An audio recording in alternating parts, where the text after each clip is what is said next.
अगर सुग्रीव जी को कुछ भी प्राप्त हुआ तो उसे हनुमान जी की कृपा प्रसाद से, परम भागवत कृपा, नहीं तो स्वयं में तो वो कोई ऐसे आचरण नहीं प्रस्तुत किए, ऐसी कोई भक्ति नहीं प्रस्तुत की जिससे भगवान श्री राम उनको ये पद दें। अयोध्या में भरी सभा में कहते हैं इनके बल से हमने रावण पर विजय प्राप्त। भगवान श्री राम सभा में उनका सम्मान करते हैं, तो आश्चर्य होता है कि मतलब कैसा स्वभाव हमारे प्रभु का है। तो हमें बस ये बात करनी है कि आश्रय तत्व पर हमें कहीं भी कमजोर नहीं रहना, तो सब ठीक हो जाएगा, सब हो जाएगा। आप जैसे भी हो वो भगवत प्राप्ति के योग्य हो, केवल आश्रय तत्व पर, आश्रय पर बड़ी सूक्ष्मता विषय है। हम किसी क्रिया के परिणाम स्वरूप असीम अनंत महिमा वाले प्रभु को प्राप्त नहीं कर सकते। ये आप लिख लो, किसी भी क्रिया एक सीमित वस्तु है, सीमित है, प्रारंभ होती है और उसका अंत होता है। प्रारंभ और अंत वाली क्रियाओं से अनंत की प्राप्ति नहीं होती। आप अनंत के हैं, बस इसी स्मृति की जागृति से आपको भगवत प्राप्ति होनी है।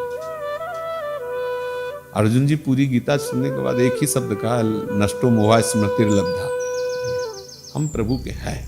फिर आप चमत्कार देखो, भजन कैसे होता है, स्मृति में कैसे प्रभु आते हैं। हर कोई भी ऐसा सेकंड नहीं है जिसको अंतःकरण में पाया जाए कि प्रभु से अलग है। मतलब कुछ बातें ऐसी होती है जो बताने की चेष्टा भी करे तो नहीं बता सकते, पर जिसे झांकने पर देखा गया कि अंतःकरण का कोई भी क्षेत्र ऐसा नहीं, एक सेकंड भी जिस पर प्रभु का अधिकार ना हो। हर वृत्ति पर श्री कृष्ण, हर वृत्ति पर किशोरी जो अधिकार किए हुए बैठी है, छाई हुई है। तो ये किसी साधना का परिणाम नहीं हुआ। जैसे कहा जा सकता है कि भाई कोई बचपन से भजन में लगा है तो अब तक ऐसी स्थिति प्राप्त हुई, ये बिल्कुल आप मान लीजिए, इसका कोई महत्व नहीं है। ये जरूर है कि बचपन से महात्माओं का संग मिला, उस संग से रहस्य समझ में आ गया, वो रहस्य आप अभी समझ लीजिए, तो आपको अभी वही, मान लो अंतःकरण की स्थिति नहीं होगी, लेकिन वही आनंद स्वरूप प्रभु की प्राप्ति आपको हो जाएगी, पक्का हो जाएगी। जैसे एक धैर्यपूर्वक सुलझ गए, जैसे गुरु चरणों में बैठ करके सुलझ गए। बात यह है, मतलब भजन नहीं हो रहा आपका, कोई सद्भावना नहीं आपके, तो किस में है सद्भावना और असद्भावना? अंतःकरण में है ना, आप में तो नहीं ना। क्रियाएं जो बाहरी है, सेवा सत्कार, ये सब स्थूल शरीर से हो रही ना, नहीं। और आपने ठान रखा है कि मैं प्रियालाल का हूं।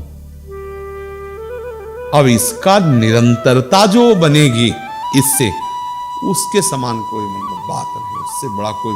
अभी अगर आपको समझ में आ रही है तो समझ में आ रही नहीं बात, समझ में आ रही नहीं, क्यों है? हाँ, मतलब इसको सूक्ष्म, इससे बेपरवाही आ जाएंगे, मतलब इससे एक दिव्यता की तरफ आपके कदम उठेंगे। और ये मूल बात आपको हम बता रहे हैं, मतलब ये बात हमारे दिमाग में बैठ गई कि हम प्रियालाल के हैं। अब ऐसा तो नहीं हो सकता कि ये बात ना बैठी हुई थी ना, तो शायद बैठी गई होगी कि हम प्रियालाल के हैं, मतलब हम राधा वल्लभ जी के हैं, श्री जी के हैं, वृंदावन के हैं, हरिवंश चंद्र जी, मतलब ये मुझे तो लगता है कि ये तो इतना तो आ ही गए होंगे कि हम श्री जी के हैं, क्योंकि इतना आ गया इसकी परीक्षण कि अभी जैसे कोई श्री जी की निंदा करने लगे, हितजू की निंदा करने लगे, वृंदावन की निंदा करने, तो आपके हृदय में जलन पैदा हो जानी, आपके हृदय में उस व्यक्ति से द्रोह की भावना आ जानी, देखना नहीं चाहते, सुनना नहीं। ये है आपकी प्रियता। भले आप प्रियता को नहीं जान पा रहे, लेकिन ये है आपकी प्रियता। वो प्रियता है करे, नहीं तो अब जैसे मान लो कोई किसी को ऐसे बोलता चला जाए अपनी प्रियता प्रभु से ना हो तो क्या होगा, बोल रहे हैं क्या, लेकिन अपने जब प्रियाजू की बात, लालजू की बात में कोई, तब वो असली में समझ, वृंदावन की, तब लगता है तुम ऐसा बोल कैसे दिए, वृंदावन के प्रति, श्री जी के प्रति कैसे बोल दिए, क्योंकि कहीं ना कहीं आपने अंदर से मान लिया कि श्री जी हमारी है। उसी मानने से भगवत प्राप्ति हो जाएगी। जो बेहोशी अवस्था आती है, मरण अवस्था आती है, उस समय वही जो मानना है वही काम करता है बस। तो अपने को तो किसी क्रिया से भगवत प्राप्ति होनी, इस पर विश्वास भी नहीं है और इस पर होता भी नहीं। जितनी क्रियाएं, अब जैसे बैठे हम क्या करें, तो आनंद विनोद करने के लिए हमारे पास वाणियां हैं, नाम जप है, नाम कीर्तन है, हम असत क्रिया करेंगे नहीं। तो ये किसी कामना से नहीं करें कि हम भजन करेंगे तो इससे श्री जी मिलेंगे। हमारा उद्देश्य, हम भजन कर रहे हैं इससे श्री जी मिलेंगे, श्री जी तो अपनी कृपा से मिल जाएंगे क्योंकि मैं उनका हूं। अब कुछ ना कुछ तो होगा। प्रकृति में, शरीर में हम रह रहे हैं तो क्रिया के बिना रह नहीं सकते। तो अब हम ये क्रिया कर रहे हैं, नाम जप कर रहे हैं, नाम कीर्तन करें, सेवा करें, लेकिन इसके फल से श्री जी मिलेंगे ऐसी हमारी आकांक्षा नहीं। श्री जी के बल से सब हो रहा है और श्री जी मिलेंगे अपनी कृपा से। अगर ये क्रियाएं नहीं हो रही तो भी आप आनंदित रहें, क्योंकि आप क्रिया बल से श्री जी को प्राप्ति करने का उद्देश्य नहीं बनाए। तो आप बीमार हो गए, आपके हाथ टूट गए तो आप माला नहीं चल रहा, आपका पैर टूट गया तो परिक्रमा नहीं हो रही, आपके लीवर और हृदय खराब है तो आपसे कुछ हो नहीं रहा, लेकिन आप पढ़े सही आप, पर आपको विश्वास है कि श्री जी आएंगे मुझे लेने, क्योंकि मैंने किसी क्रियाबल से श्री जी को प्राप्त करने का वादा नहीं किया। किसी क्रियाबल से श्री जी का, हमारी श्री जी है वो हमारा सीधा संबंध निश्चित समझिए, मतलब बहुत सुलझी हुई। और ये हम हृदय की बात कह रहे हैं और ये उसी की समझ में आएगी जो सुलझना चाहता है। ये तो सुन के कई बार हम, ये हृदय का विषय है। एक होता है प्रसंगवश उपदेश करना और होता है हृदय का विषय। इसमें बेपरवाही आती है और आप साधन करते चले जाएं, भजन करते चले जाएं, अपराध ना बने तो यही बातें आपके अंदर आ जाएंगी। अगर आप स्वीकार कर लें तो वही साधन अपने आप होने लगेगा। दोनों बात समझ रहे ना? आप बहुत उत्तम साधना करते चले जाएं, अपराध ना बने दैन्य होकर के, तो यही बातें आ जाएंगी। अगर ये बात अभी स्वीकार कर लो तो वही उत्तम साधना होने लगेगी।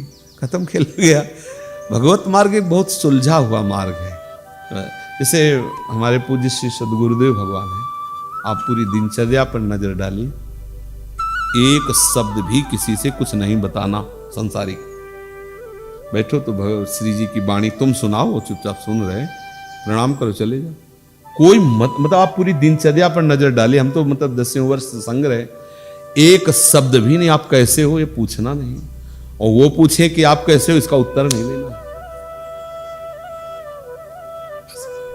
गुरुजनों के आचरण, एक बार कहा था कि सेवकवाणी का हमें भावार्थ समझा, तो हमारे आचरणों को देख लो, ये सेवकवाणी का भावार्थ गुरु जी ने पूरी दिनचर्या, मतलब ऐसे अद्भुत महापुरुष, पूरी दिनचर्या आप देख लीजिए गुरुदेव की, कहीं भी किसी भी तरह से प्रपंच नहीं है, प्रपंच शून्य जीवन है, कुछ भी नहीं, बिल्कुल। केवल आप देखो, छोटी सी डलिया, उसी में पानी भर लिया, फूल श्रृंगार के श्री जी का गोदी में ऐसे देखो, मतलब दिन भर आप गुरु जी को देख लो, ये लड़ी ऐसी होनी चाहिए, ये फूल यहाँ हटाओ, ये फूल ऐसे करो, ऐसा, मतलब पूरा बस उसी में लगे रहना। 4 फूलों से श्री जी को श्रृंगारित करके भावना में बस डूबते रहते, कभी इधर से, कभी इधर का फूल इधर, कभी ये चमकीला कपड़ा यहाँ ऐसे लगा दिला, मतलब ये देखो, वो गुरुजन है, आचार्य है, महापुरुष जन है, वो ये बताते हैं कैसे हमें श्री जी में लगना है। आठों पहले कोई प्रश्न नहीं, भगवत प्राप्ति हो, ज्ञान, वैराग्य और कुछ मतलब ले, अपनी श्री जी से मतलब ले और कुछ सुहाय तिनको जुगल सेवा, ये है अंतिम विश्राम।